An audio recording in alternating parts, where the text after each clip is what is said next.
The Washington Commanders had one of the most interesting seasons in the NFL this year.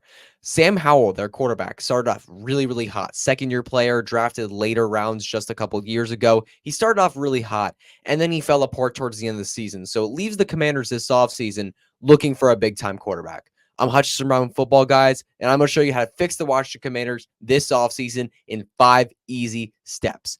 So let's start with step 1. We're going to go to step 1, and that is the head coaching hire. Obviously, they have a head coaching vacancy. They're going to need a head coach, and I'm going to be hiring Bobby Slowick.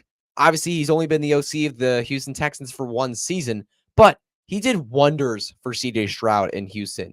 And I think the most likely option for the Commanders here, I think the best option for them, you'll see that in my plan going down this list here, is going to be getting a quarterback in the draft. They're going to have to get a future franchise quarterback in the draft, and I think that Bobby Slowick would be a great head coach, be able to work with that quarterback. So I would be hiring Bobby Slowick not just for that reason. Also, Adam Peters, the current GM of the Washington Commanders, worked with Bobby Slowick in San Francisco just a couple years ago. They worked together, so they might make a great pair in Washington. So looking at step 2. Step 2 is all about extending or cutting players that you might need to do so on the roster. I'm going to be cutting Logan Thomas. Obviously, they have a ton of space already. They're number 1 in the NFL in terms of cap space, and that's going to be really helpful for them in free agency, which we'll talk about in a minute.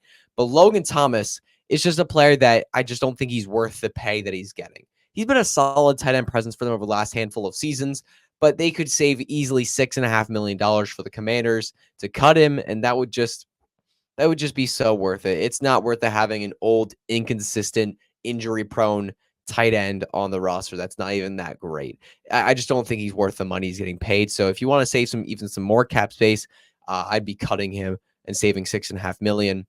Now, looking towards free agency, there are a few options here I'm going to throw out for free agency. These are a few of the top options I like.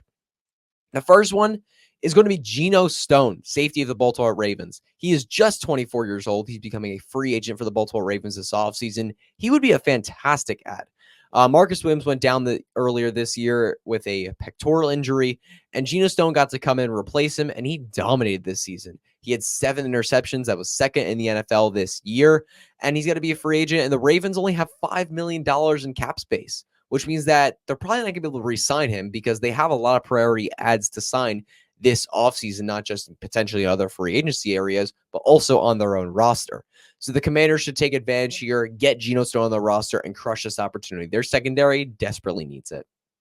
And looking towards another corner that I really like, well, another defensive back, Geno Stone specifically, is safety. This one is a corner. I'm talking about Jalen Johnson. Injuries have held him back a lot of his career, but in each of the 3 years he's played and the games he's played healthy, he doesn't allow 60% completion percentage. I mean, this dude is just legit. He's a really, really good corner. As long as he's healthy, he's a really good player. So if you sign him to like a 1-year contract or a 2-year deal and say like, hey, we want to work with you. Let's try to get the health up. How can we help you? How can we make this better for you? I think the Commanders should be trying to do that with him because they could have a really good cornerback in Jalen Johnson. He is a great player when he's on the field. And now 2 more options here. The first one I want to talk about, obviously, on my last video, I was talking about the Carolina Panthers and how to rebuild them in 5 easy steps. You should go check that out, by the way, on this YouTube channel. But I was talking about Brian Burns and how the Carolina Panthers should make it a priority to extend him this offseason, and I still believe that they should. He is a cornerstone of that team. However, if the Carolina Panthers were to get rid of him, because, he is a free agent, anything can happen, if they were to let him walk, that would mean the Commanders could scoop him up, and they desperately need him. Montez Sweat, he got sent to the Bears, mid-season this year, and he still led the Commanders in sacks. That's how bad it was for the Commanders this offseason in terms of creating pressure and getting sacks. They need somebody on the edge that can get some sacks, and Brian Burns is that guy. He can absolutely create pressure all over the field, and he's going to be somebody that would really help the Commanders. So if he becomes available, the Commanders should at least be very interested in signing him. And looking at my last one, you're cutting Logan Thomas. You're getting rid of him. You need a tight end. I really think Gerald Everett is underrated. Gerald Everett played with the Chargers this past season, made a solid impact for them. He's a very underrated tight end. He's decently athletic. He's a very dependable player. And he's just somebody that can fill in that veteran tight end role, especially when you have potentially a really young quarterback coming in. A veteran tight end who can be a really good option is just somebody you want on your team. Obviously, you have Terry McLaurin, you have Jahan Dotson already, but a dependable tight end presence as a veteran is just really, really great to have for a rookie quarterback. Gerald Everett is somebody that's extremely underrated. You can get him on a super cheap deal. I also think Dalton Schultz fits this mold as well. He's also a veteran tight end that'll catch anything you throw at him. He's decently athletic, and he'll be cheap as well. He's coming off a solid season with the Houston Texans. He'll be a solid option as well. So those are two other options I like with Gerald Everett and Dalton Schultz. So that's it for free agency.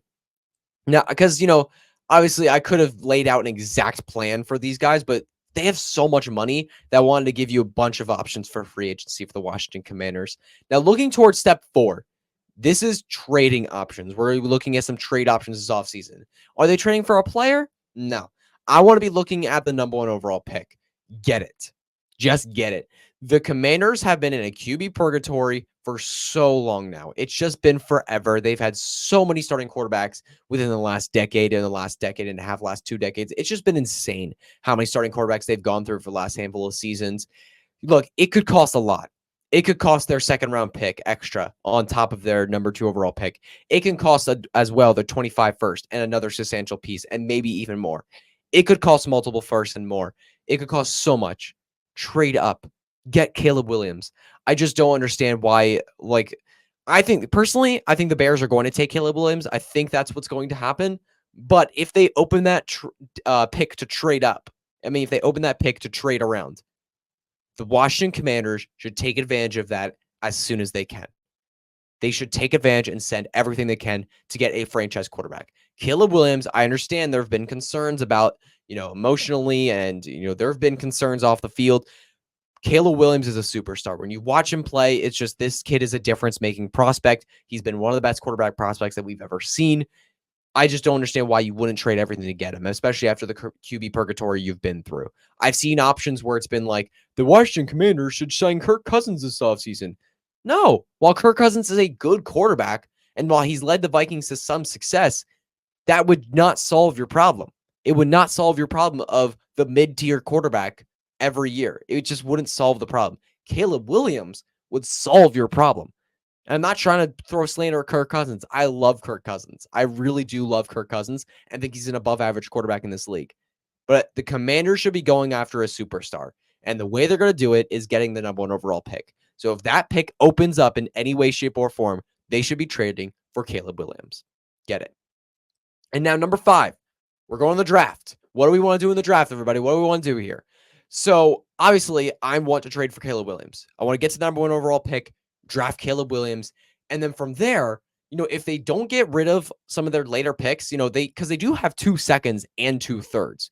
So if they still have a substantial amount of picks there, I'd be using it on corner. I'd be using it on offensive line, edge, whatever positions that you don't fill in free agency. I'd be using that in the draft.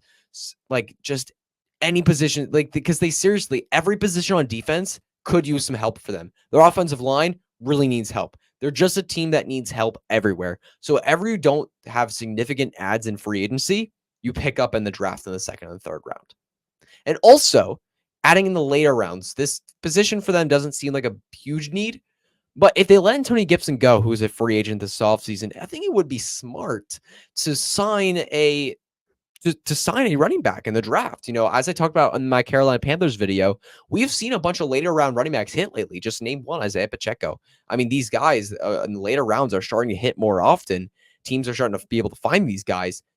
If the Commanders can find somebody to pair Brian Robinson, especially someone who's a good pass catcher with Brian Robinson Laxon, that'd be really nice for the roster, especially for a young quarterback. Having that dump off option is just really nice. So I will be looking for a pass catching running back in the NFL draft as well late in the later rounds if you can do that. There's a lot of smaller pass catching type running backs in this draft class that you can get on day 2, day 3 that would really help this offense potentially. All right, but that's going to be it for this video. Thank you all so much for tuning in. That is 5 easy steps to fix the Washington Commanders this offseason.